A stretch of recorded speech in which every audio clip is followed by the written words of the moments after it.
बहुत फलवंत करे, आने वाली पीढ़ियों तक फलवंत हो और कदम कदम आपका मुबारक हो यीशु जी के नाम में। आमीन आमीन आमीन। मेरे अजीजों, आज के पवित्र कलाम का विषय है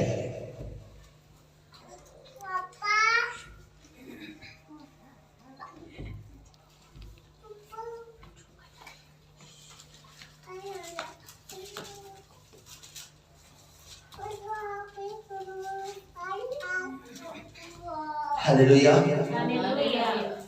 हालेलुया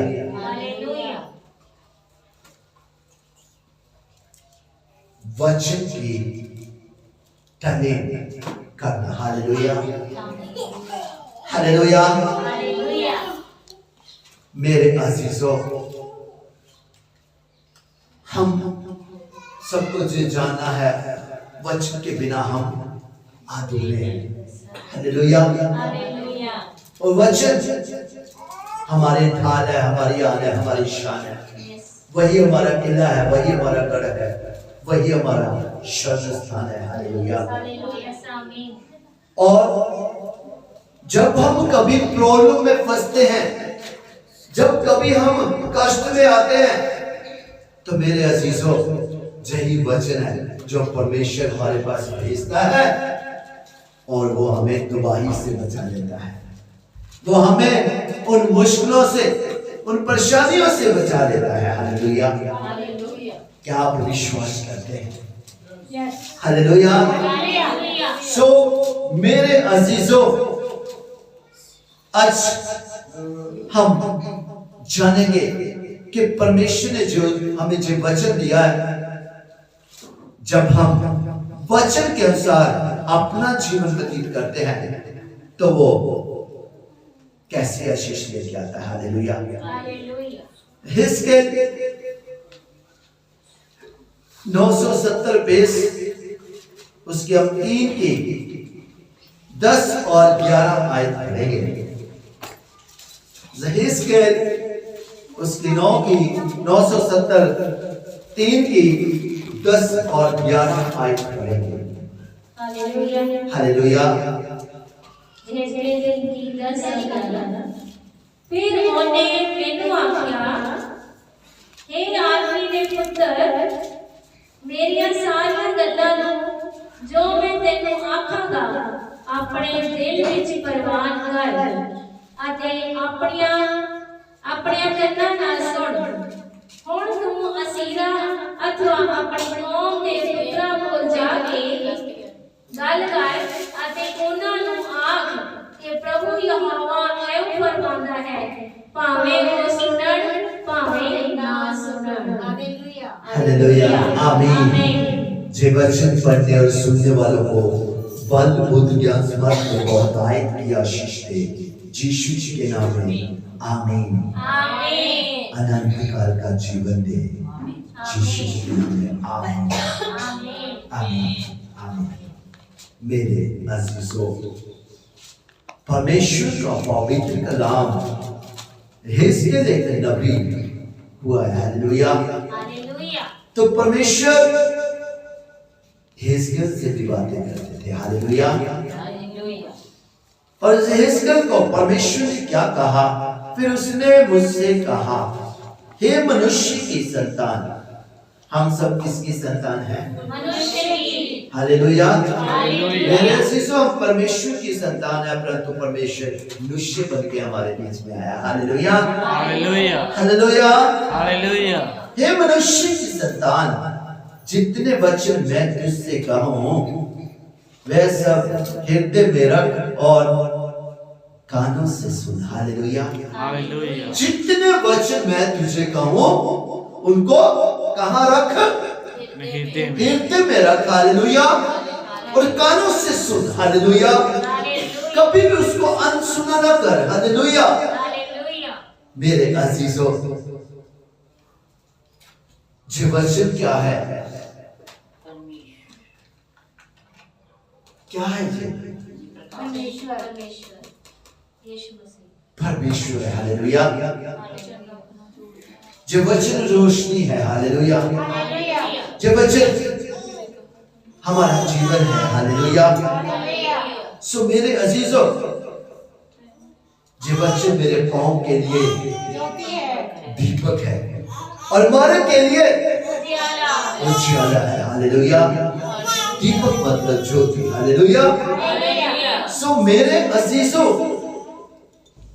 इसको अपने हृदय में रखो, कानों से सुनो। हालेलुया। अब हमें समझ आ जानी चाहिए कि वचन की हमारे जीवन में क्या वैल्यू है। हालेलुया। सो मेरे अजीजों, जब वचन आता है तो वचन को उसी वक्त उसके ऊपर तलीम करना शुरू कर दीजिए। हालेलुया। हालेलुया। और उन बंदियों के पास जाकर जो तेरे जाति भाई हैं उनसे बातें करना और कहना। हालेलुया। मेरे अजीजों, से वचन ही है जिसने जब हमारे पास पहुंचा तो हमें आजाद किया उन पापों से, उन बुराइयों से, उन बीमारियों से, उन गंदे कामों से आजाद किया। हालेलुया। अब परमेश्वर के वचन को हमने सुना। हालेलुया। आगे हमने उसके ऊपर क्या करनी है? क्या करनी है? तामील करना है। हालेलुया। बल्कि उसके ऊपर चलना है। जैसा परमेश्वर ने हमें कहा हमें वैसा करना है। हालेलुया। परमेश्वर का पवित्र कलाम कहता है तुम बचाए गए हो और तुम्हारा काम क्या है? औरों को बचाना। हालेलुया। अब कानों से सुन, हृदय में रख और आगे क्या कर? जब तू बंदी था, सोच, जब तू कैद में था तेरे पास वचन आया और वचन ने तुझे क्या किया? आजाद किया। हालेलुया। अब वही वचन आगे लेके जा किनके पास? उन बंदियों के पास। हालेलुया। जो आज कैद में है, जो आज संसारिक उन बुराइयों में, उन पापों में, शरीर के गंदे कामों में, नशे में कैद हैं, आज यही वचन उनके पास लेके जा। हालेलुया। हालेलुया। और उन बंदियों के पास जाकर जो तेरे जाति भाई है, कौन है वो? जाति भाई है। हालेलुया। उनसे बातें करना और कहना। हालेलुया। उनको जाके वचन सुनाना है, प्रचार करना है। हालेलुया। आगे प्रभु ने क्या कहा है? प्रभु यहोवा यूं कहता है, चाहे वह सुने चाहे ना सुने। हालेलुया। हालेलुया। चाहे वो सुने चाहे ना सुने, हमारा फर्ज बनता है कि हमने अपने पिता का सुसमाचार अपने जाति भाइयों के पास लेके जाना है। हालेलुया। हालेलुया। अब मैं ये नहीं कहूंगा क्या आप तैयार हैं? हालेलुया। तैयार होते हैं फिर बैठ जाते हैं। हालेलुया। मेरे अजीजों, तैयार का मतलब मैं तैयार हूं और मैं काम करना शुरू कर दिया है। हालेलुया। हालेलुया। इशाया 6:8 में लिखा है, मैं जहां हूं मुझे। हालेलुया। जहां का मतलब कि मैं प्रेजेंट हूं इस काम के लिए, मैं उपस्थित हूं इस काम के लिए, तुम मुझे भेज। हालेलुया। सो मेरे अजीजों, परमेश्वर ने इसलिए कहा कि इस वचन को कभी अपने से दूर ना करना, हृदय में रखना और कानों से सुनना। हालेलुया।